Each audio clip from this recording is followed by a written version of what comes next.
I recently made a video about ensuring that you're using the proper power with guitar and bass pedals to ensure that you don't fry them, and also had a discussion about making sure that if your pedal reads that the center is negative polarity, then you should make sure that you're plugging in a cable that also is center negative, because that can also fry out your pedals. So these are really important details to know to ensure that you're keeping your pedals from being damaged, because not all pedals run at the same power. One tip I would like to give is that I have a label maker. I think it's from my brother. Let me grab it. I could show it to you. It's a fairly cheap investment, right? And it's great. It actually has, you put tape into it and you can make a label and then cut it. And they make them in a variety of colors. I have black here with white print on it.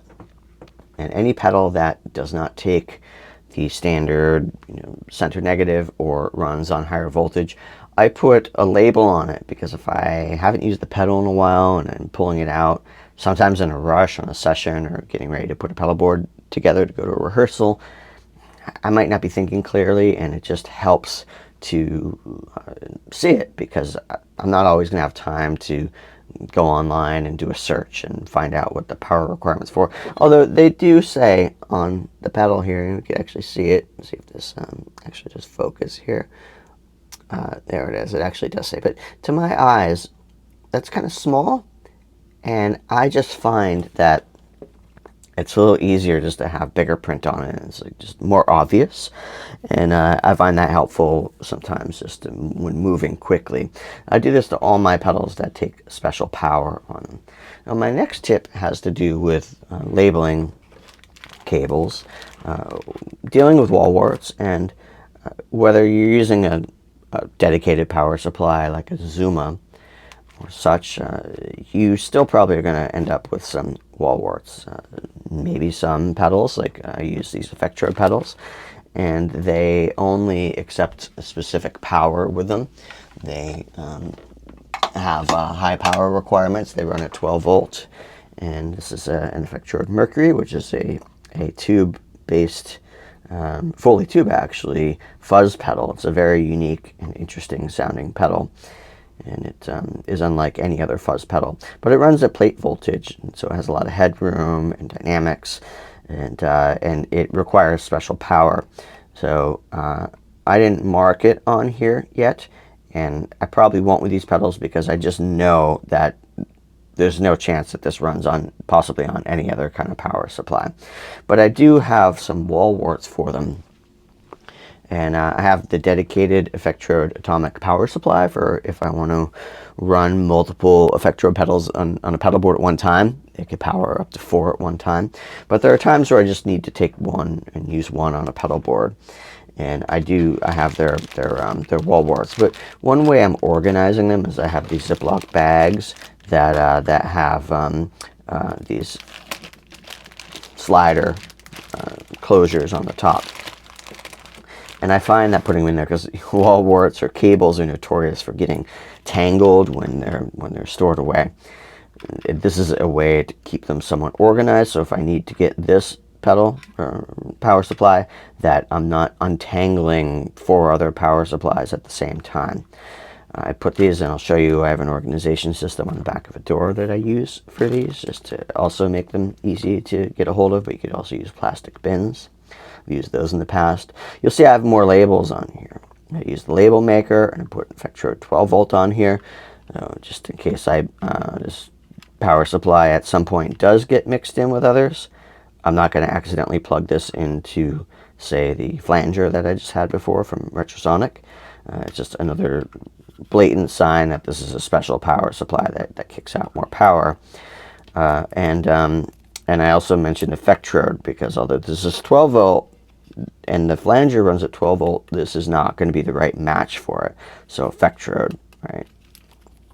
I also put a label at the end of the pedal, and you'll see if I flip it around, it does say Effectrode 12 volt. You'll notice that also that I have the cable or the label running in the same direction that the cable is going to go in the pedal. So that way, if I grab a pedal and I'm going to plug it into something, I do see 12 volt, and then I could also see a title there, which I could just flip the pedal or the cable around to see what pedal it matches. This is going to prevent me from, of course, trying to fit this in somewhere else, or any pedal. Some pedals I have cables for that are 18 volt, and I label them the same way, so that way I'm just ensuring that I'm not going to plug it into the wrong pedal.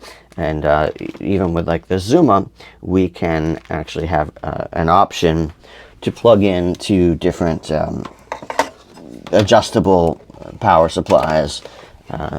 Let's check it out.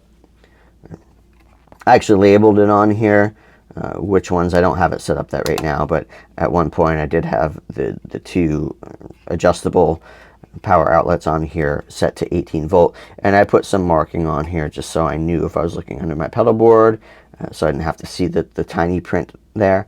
I could just see, as my eyesight's bad, I could immediately see which one of these I had to 18 volt. And if I didn't, if I had one to 12 volt, I would put like 12 volt on there and put a 12 volt, right? And this is a type of power supply that I could use with the flanger, because I could set this to 12 or 18 volt, and it is sender negative, so I could just run a cable out of here. But I would label the other end of that cable as well.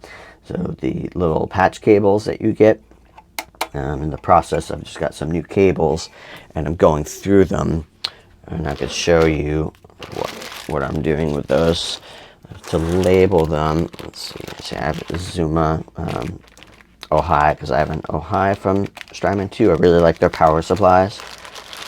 And here I have one labeled actually. Well, this is a doubler, a voltage doubler cable, right? And I have 18 volt written on there. It looks like this one I put on backwards, so it's not super helpful. I'm going to probably replace that. I can still see what it is, 18 volt and a doubler, but I still prefer it to be as I'm putting the power supply and be able to see it, at least from the top mount, some are side mount. This is a voltage doubler cable from running an Ojai that doesn't have a dedicated 18 volt output. I can use two outputs from the Ojai, and it'll double those 9 volts to create 18 volt to power an 18 volt pedal. It's just helpful to have this labeled, to know what it is. You know it's a Y cable. You could assume it's something, but clarity is everything when in the moment. And here's one that I labeled 18 volt. This was a cable that I was using with the Zuma, and it was in one of those labeled 18 volt outputs. And this is the side that's going to a pedal. So I could just see and know that that's 18 volt. 'Cause again, I don't want to send this. You'll see I actually was so nervous about it. I put a white one on here, a quick label too, to just make sure that it was super visible on gigs. And this might be a situation where you can get like red tape for the label maker, and so it's warning, right? Red might be better than black in this situation. I may actually do that in the future. Sometimes black and white is a little hard to see on a dark stage, so something that's maybe a little more obvious. But I was being extra careful about this because I really didn't want to plug this into the wrong source. And you'll see here that I do have these cables organized, and I use the Sharpie to write on the bag, so I don't have to look inside the bag to know what's in each of these bags. Just get the air out and I close them up. And I've done this with a number of pedals. This is one for a Moog ring modulator. You see I've got it labeled.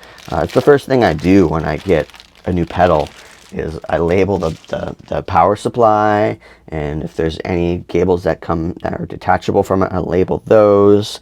I label the USB cable that comes with it, so I know what's connected to each device or the purpose, which is the matching USB cable and all that stuff. First of all, if I'm ever looking to sell, I know that I know what the matching cables are, but also just to make sure that I know in case say a USB cable isn't working, I could just troubleshoot and make sure that I'm using the USB cable that was shipped with the product to make sure that there's no issue. So it's another level of troubleshooting. Looking now at the back of the door for our studio, and I'm still filling some things in here.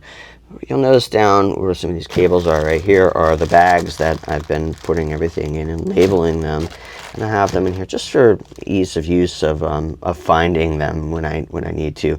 It's not the most organized, but I do have them separated by, this is like for the guitar wall warts, these first two, and for these second two, these are all synth and sampler wall warts or power supplies.